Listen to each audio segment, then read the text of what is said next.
नमस्कार, आप देख रहे हैं वीके न्यूज। मैं हूं सुनील राउत। मोदी सरकार के पिछले कार्यकाल की तरह इस कार्यकाल में भी नागरिकता संशोधन विधेयक लोकसभा में आसानी से पास हो गया है।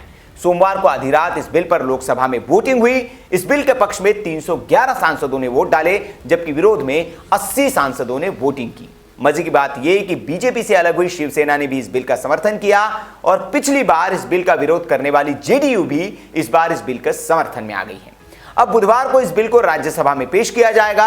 विधेयक के पक्ष में जेडीयू, शिवसेना, बीजेडी और पूर्वोत्तर के कुछ दलों के साथ आने की वजह से सरकार को इस बिल को पास कराने में यहां कोई दिक्कत नहीं होने वाली है। नागरिकता संशोधन विधेयक बांग्लादेश, पाकिस्तान और अफगानिस्तान के हिंदू, जैन, ईसाई, सिख, बौद्ध और पारसी समुदाय के लोगों को भारतीय नागरिकता देने का रास्ता खोलता है। इस विधेयक से मुस्लिम समुदाय को बाहर रखा गया है। इसी को लेकर विपक्ष विरोध कर रहा है। कांग्रेस सहित कई विपक्षी दल नागरिकता संशोधन विधेयक को लेकर काफी आक्रामक है, लेकिन मोदी सरकार ने जेडीयू और बीजेडी को अपने साथ कर सदन के अंकगणित को अपने पक्ष में कर लिया है। राज्यसभा में कुल 245 सदस्य संख्या है, लेकिन 5 सीटें अभी खाली है, जिसके चलते फिलहाल कुल सदस्यों की संख्या 240 है। मतलब यह कि अगर सदन में सभी सदस्य वोटिंग में हिस्सा ले तो बहुमत के लिए 121 वोटों की जरूरत होगी। नागरिकता संशोधन विधेयक पर लोकसभा में जिन दलों ने समर्थन किया है, इस लिहाज से राज्यसभा में आंकड़ों को देखें तो यह संख्या 121 पहुंचती है। इनमें बीजेपी के 83 सांसद, बीजेडी के 7, एआईएडीएमके के 11, अकाली दल के 3, शिवसेना के 3, जेडीयू के 6, वाईएसआर कांग्रेस के 2, एलजेपी के 1, आरपीआई के 1 और 4 नामित राज्यसभा सदस्य हैं, यानी कि नॉमिनेटेड राज्यसभा के सदस्य हैं। नागरिकता संशोधन विधेयक पर विपक्ष का जिस तरह से आक्रामक रुख है, इसके बावजूद विपक्ष राज्यसभा में इस विधेयक को रोकने में बहुत मजबूत स्थिति में नजर नहीं आ रहा है।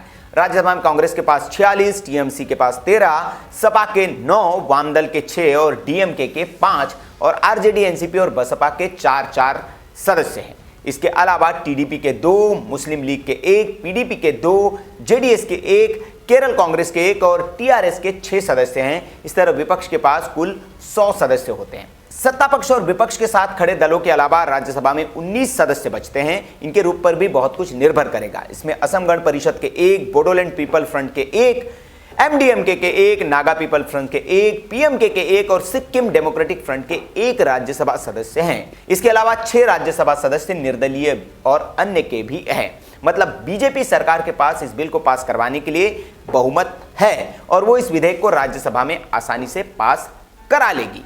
आपको क्या लगता है, क्या ये बिल गैर संवैधानिक है? मोदी सरकार इस बिल को लाकर मुस्लिमों के साथ ज्यादती कर रही है, या फिर जो बंटवारे के वक्त जो हिंदू या जो दूसरे धर्म के गैर इस्लामिक लोग जो वहां रह गए थे और उनका उत्पीड़न हो रहा है, उनको नागरिकता देने के लिए बिल सही है? आप अपनी राय कमेंट बॉक्स में हमें दे सकते हैं। वीडियो अगर आपको अच्छा लगा हो तो इसे लाइक करें, शेयर करें और ऐसी खबरों के लिए आप देखते रहिए वीके न्यूज। नमस्कार।